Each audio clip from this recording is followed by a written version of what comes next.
So I would like to share some of my experiences through the last 8 years being involved at the D School, as we call it, the School of Design Thinking in Potsdam. And I actually I a little bit rearranged the title. We were saying pushing the creative power. I think we don't have to push creative power of teams anymore. It's design thinking is showing that teams are creating an incredible power, and I'll talk about this in a minute. So to position ourselves, where is Potsdam? It's very close to Berlin, and we have the pleasure to be in an institute which was founded by Hasso Plattner, by the co-founder of SAP, the guy in the blue, here in the blue shirt. And he's also a professor. He just turned 71, and he's still the head of the advisory board of SAP, of this well-known software company in Europe or all over the world.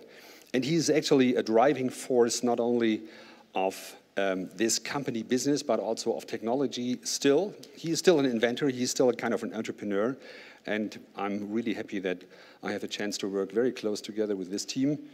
You see, the whole teaching team, all the professors at the HPI, which is an IT institution, has a little diversity problem, a little. We still try to work on this, but not at the School of Design Thinking. And just to tell a little bit more about I think, Carol, you did a great job introducing me. Just one thing, which is important, a lot of things are important, but one thing was actually changing my view to the world, which was being involved in China at the Communication University of China since about 10 years as a visiting professor, going to China and seeing I remember very well my first day there and seeing how people solve the same problem we are confronted with here in the Western world with an Eastern view, and there are different ways to do that. That changed my mind significantly, and it helps me actually every day to put myself in different shoes and tell myself, okay, this might be just the Western way. This might be just my old-fashioned way to look at things, but there might be a different way, and there might be other versions and other solutions to the problems. So I was stepping out of my niche of being an expert in computer graphics and computer animation for 13 years, or even longer, 8 years ago, when I got the appointment at the Hasso Plattner Institute to run an institution which is open to every discipline, to every problem, not a specific focus. And I did my first learnings with those guys at Stanford University, because we are seeing ourselves as a sister institution of the Stanford D School, which was started about 10 years ago. Next year, they have their 10th anniversary. Is there any person from Stanford D School? Stanford? No? So those professors, they were actually sitting back at that time and start thinking about the education system, start asking themselves, is it right what we are doing, that we are educating students, high-level students, in very small niches, and the niches get smaller and higher because the students have to learn more and more. There's the internet, there's a global connectivity, and every professor is asking all the students about everything which is available to their specific field. And they were asking themselves, at the same time we are seeing problems getting more and more complex. So is it the right way to solve these problems out of just one perspective? And their answer was no. We have to set up a complex setting for the solution. And this is why they were looking at the Bauhaus. Actually, David Kelly, probably all of you know him as the founder or co-founder of IDEO.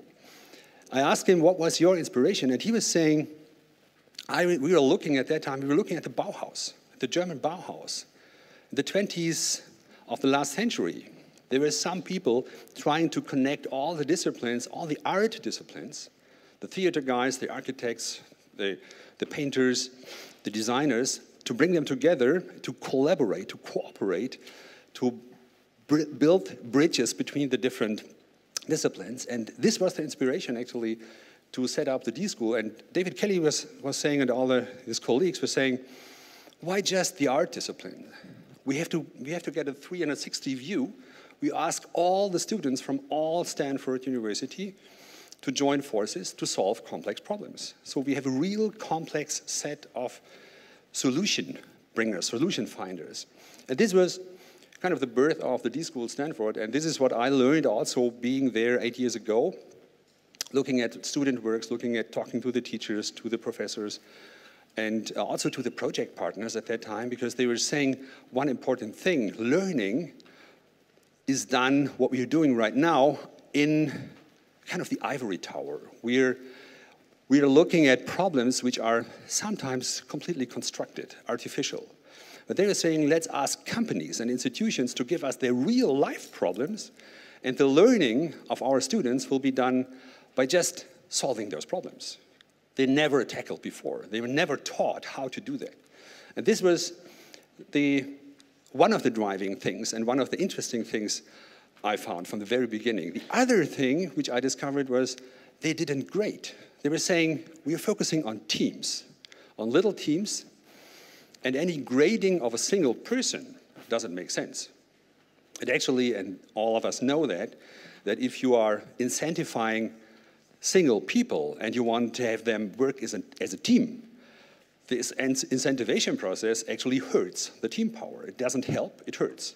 So this, what they were saying, we don't grade. We don't give any numbers for any individual, not even the teams, and we do this. And they started it very successfully. In 2008, actually 7, when I was there, 2007, when I got the chance to learn about this, I was actually trying to find out, how does that feel in a European and a German environment? And this is what we set up here, what we established with a great team, with 35 professors in the meantime. We started with 40 students, very small. We were intending to have 60 students, but now we have 120 students representing more than 60 different disciplines, more than 50 different universities, more than 20 nations. So an interesting thing happened. We were just offering this for this region, Berlin, Potsdam, Brandenburg. But all of a sudden we found out there were students applying from Shanghai, from Sao Paulo, and we couldn't believe it, that people would apply for a thing which is completely valueless in the academic system, because they don't get grades at our place as well. There's not an official bachelor in design thinking or master in design thinking, because we were saying we don't want to offer that. And it's just a 2-day sites thing.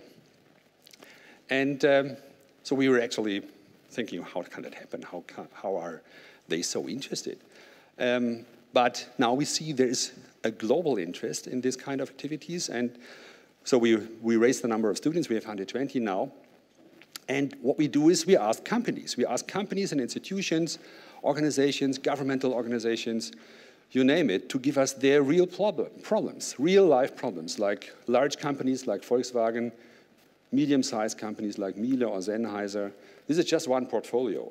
Another portfolio, the actual portfolio, we just started through the last days with those companies. I'm actually coming out of meetings with the Deutsche Bundespolizei, with Radio 1, with the guys who are responsible for prisons here. So we are picking actually problems from the real world, and this is the learning curve for our students. And there's always teams of 4, 5, 6 people, and to solve that. And this is just a selection of project partners. And this was the amazing thing from the very beginning. We had, even if design thinking was completely not known in Germany 8 years ago, there was no press article, nothing, we had still an interest of large institutions, large companies, besides SAP. Of course, SAP was one of the first, driven also by Hasso-Plattner. But there were other companies like Deutsche Telekom, Deutsche Bahn, Mars, Metro Group, applying very early for getting a slot in the student projects, which is indicating something. And I think all of you know the focus or the cores of design thinking, but I just want to remind it that we are not focusing too much on technology, not too much on business. We're focusing on human values, human desires, human wishes. And this is what a lot of large companies kind of got out of their sight. They were actually losing this kind of vision. They were focusing on way too much on business, way too much on technology, losing the clients out of their side. And this is why they're approaching us. And this is what they want to learn. And this is actually how we frame design thinking. And you might have seen tons of different versions. This is the way how we did it. This is actually the nice version of the little sketches I did in the airplane when I was flying back from Stanford. And I was focusing on those three things. And I was trying out to see, the first thing is we focus on diverse teams, on a team of 5-6 people, 4, 5, 6. The second thing is we are using a process, the design process. All of you are familiar with that process, the architect's process, which is a nonlinear process, very important. Complex problems, no way to solve them with linear processes. We always try, we still try. Lots of companies are trying to use linear processes, but the problem is getting more complex and complex. So the best process is use those 6 steps. There are different versions. There are 5 steps, 6 steps, 7 steps. We are using that one still. But the most important is not the steps. The most important are the little lines indicating that it's a nonlinear process. You do this over and over again. It's iterative, like a designer works. And it's doing actually one other very interesting thing. It's activating the full mental power, the left part of the brain, the analytical part, and the right part, the creative intuitive part, and it's doing this constantly. So what we get is the full mental power of all those 5, 6 people. Very important. And the third thing, and this is most of the time forgotten about, and even at Stanford, they were actually working in this kind of great environment, but they didn't frame it as a very important part of the space. As soon as you focus on a team constellation, focus on a creative process, you need also a certain environment, which is supporting the team activities and also this creative process. It's offering you everything you need. It's a flexible space we designed. And those are some pictures showing how that space looks like. And actually, we had to design our own furniture. I was asking companies if I could buy a double-story stand-up table to work together. But all what we got was this kind of tables where you can easily drink your drink and your coffee, but not a work environment. Actually, this is a prototype. The original version is a little bit larger, the hexagon tables. We started with those, and we had to build it on our own. And we built 8 tables for our students. And the interesting thing is the industry was looking at that. They were saying, where did you get those? And we had to admit we just built it for our own. But then we actually found out there's an interest, and we started building those things and selling those through a company in Berlin, System 180. They're actually the makers. And now they are in more than 100 institutions in Germany. We couldn't believe it. Unintended impact. And we have lots of those unintended impacts. We have a research program. I don't want to focus too much on that, but we're actually right now trying to find out, does this physical presence, this physical design thinking activities, is there any way how to put it into the cyberspace, into virtual world, into MOOCs maybe? We're doing several tests. There are a lot of offerings about the process, but if you actually want to be in that, and I go back to that, in this dynamic triangle of the place, the process, and the people, it's a physical thing. You have to be there. So we try out how that works, and there are first results now. This is another unintended impact. I couldn't believe it. This chart,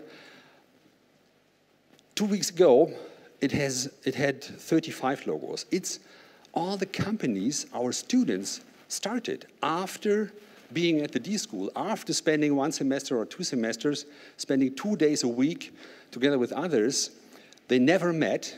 All of a sudden, they started being entrepreneurs, and they wanted to be entrepreneurs. That was not intended. by ourselves. But it happened. And we're very happy about that and very proud that we can present now more than 50 logos. Sometimes it's just a one-man show or one-woman show. But some of the companies are actually large, 30, even more people doing agency work, doing whatever. And this is another unintended impact. Companies who booked student projects experienced something. They experienced a new mode to work, and they were immediately saying, wow, this is interesting. This is helping the students to come up with groundbreaking new ideas. We should use the same thing at our company. So, and they introduced, they started booking courses, but they also started to build design thinking spaces in their organizations. And this is just a small selection of companies. And you see large brands like Deutsche Bank. You would never expect that they have a design thinking lab, but they do. Daimler, SAP, of course, but also smaller institutions, smaller companies like Janssen. And they book courses. This is just an excerpt.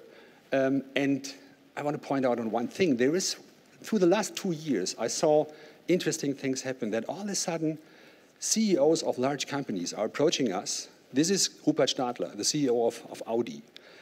And he asked me to spend a half day, a Sunday actually, together with him at a nice location here in Berlin, and to talk not about cars, not about how can we design the best new cars, no, about structure of the company, about collaboration, about bringing people together, how can we enforce and encourage teamwork.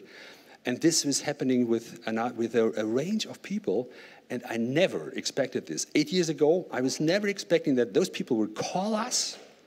They were running companies with 70,000 people and would try to know what we're doing and try to adapt it. We actually do professional tracks. I don't want to focus on that because I want to have a look together with you on the world map. 10 years ago, the design thinking education field looked a little bit like this, from my perspective. There was D-School Stanford. 2 years later, we had the D-School in Potsdam. If you look at the map now, and this is just our personal map, which we are trying to bring together all the institutions implementing design thinking courses. Now it looks a little bit like this. It's probably much bigger. If you look at the map with companies, it would be even more. And what we are doing is, it's not a franchise system. Don't get me wrong. It's not that Hasso-Plattner is saying, wow, design thinking is a great thing. Starbucks is a good example. Let's do a franchise system. No, not at all. There's just Hasso-Plattner's money is in this and this red dot. And all the others, they are approaching either Stanford or us, and we're trying to help them to educate, to set up the program together with them, to educate their teaching team, to look at the space, to implement it in their culture. We did this very intensively, first in Beijing, then in Kuala Lumpur, recently in Stockholm at the Open Lab, just talking to Istanbul institution. We did recently a trip to Ecuador. It's not even on the list yet, this place. And it's very interesting to see how this global network of like-minded institutions is growing, that a lot of people see this demand. They want to solve problems in a different way. And if I ask you now, what do you think of those three core elements, this kind of dynamic triangle, what do you think is the hardest part for us? Is it the place? Is it the process? Is it the people?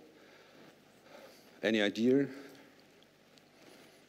8 years ago, I had no idea. I was just pointing it out and saying, this is it, and this is a dynamic triangle. This is something which is constantly developing, but I didn't know that there's one big issue. Any idea? People? Culture. Coaches? Culture? Yes, you're right. Culture is a big thing. I found you are saying place. How the place is structured, how the interactions, the setting works. It's also an issue. My finding was the people is the hardest part. The collaboration. Why is that the hardest part? That's because our whole education system, kindergarten, school, university, is set up in a competitive mode, not in a collaborative mode. And I was not aware of that. 8 years ago, it was already the case, since hundreds of years.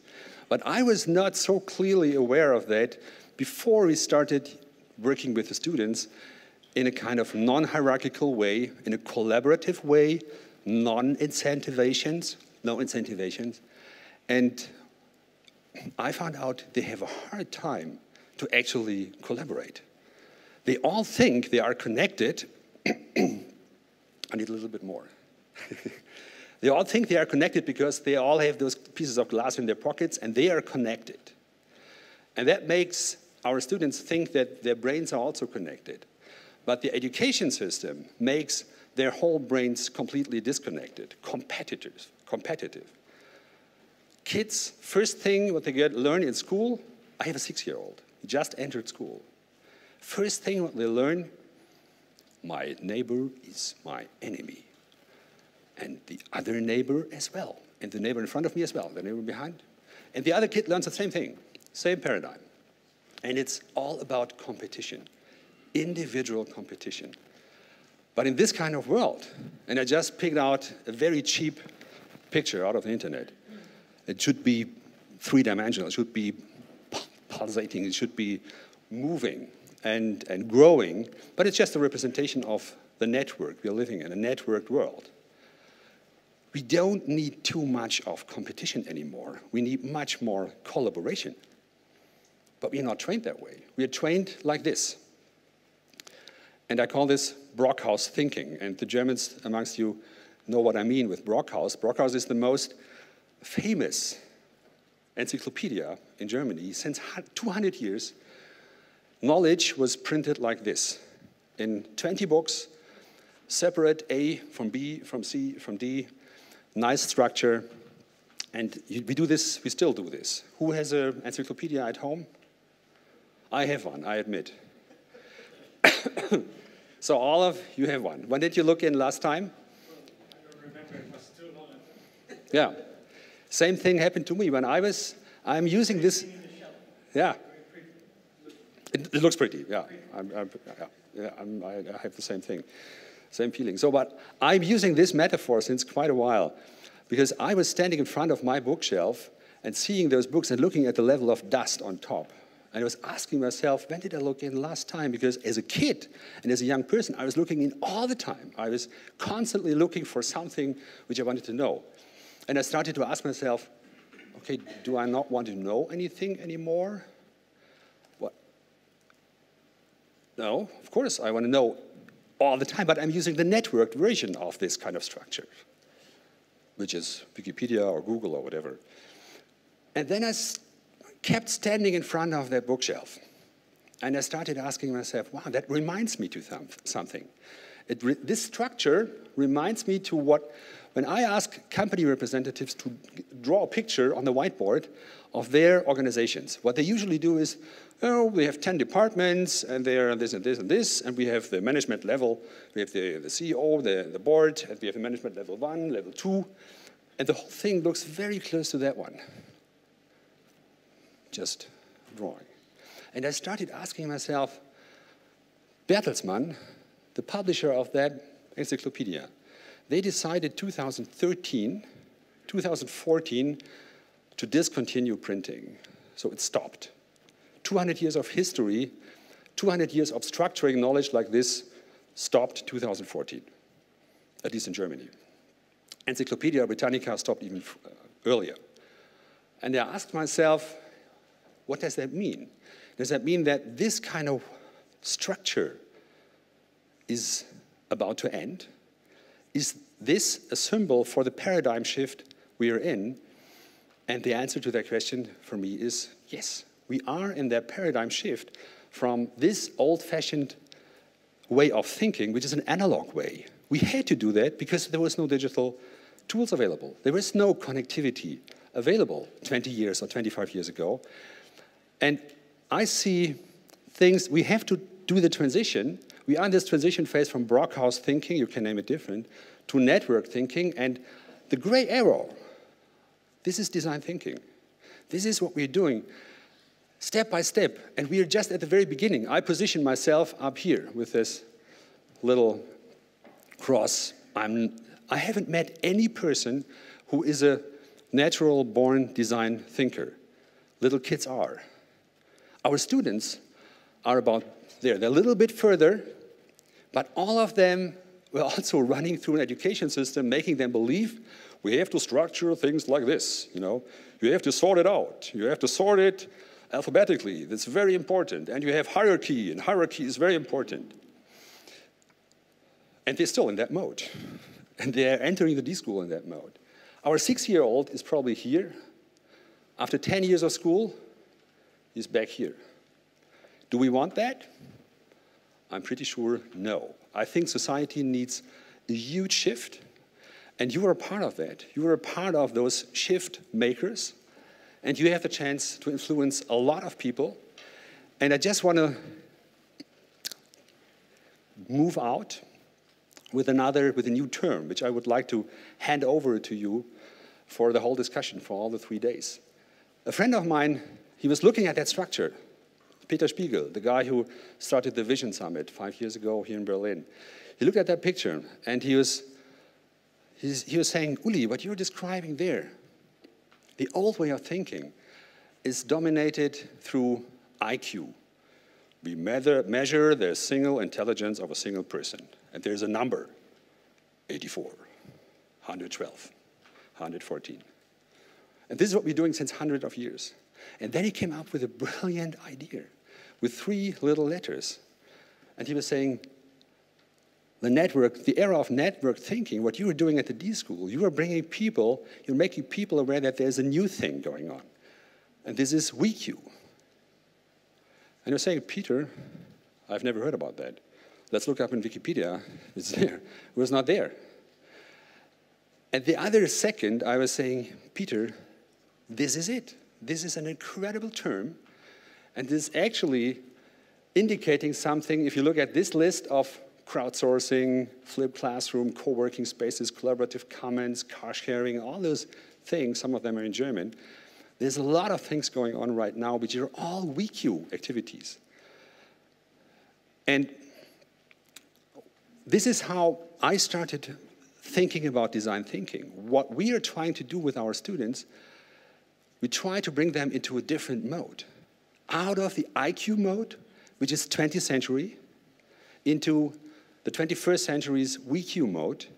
And we are all new to this. We all have to experiment. There is no blueprint for that. We just have to do it. We just have to run through it. And what we are doing, and we is the list of people, Helga Bräuninger, David Diallo, Peter Felixberger, Gerald Hüther, the neurologist, very well known in Germany.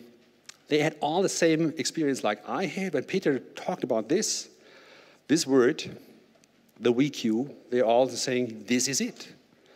This is a great description, and we joined forces, and tomorrow we'll start the WeQ Foundation, just by accident, just tomorrow. And this will be open internationally, and I hope it brings also to you, besides design thinking, which is a tool actually to get there, the indication to where are we going. For the next days, I wish you good luck, great experiences here, and thanks for listening.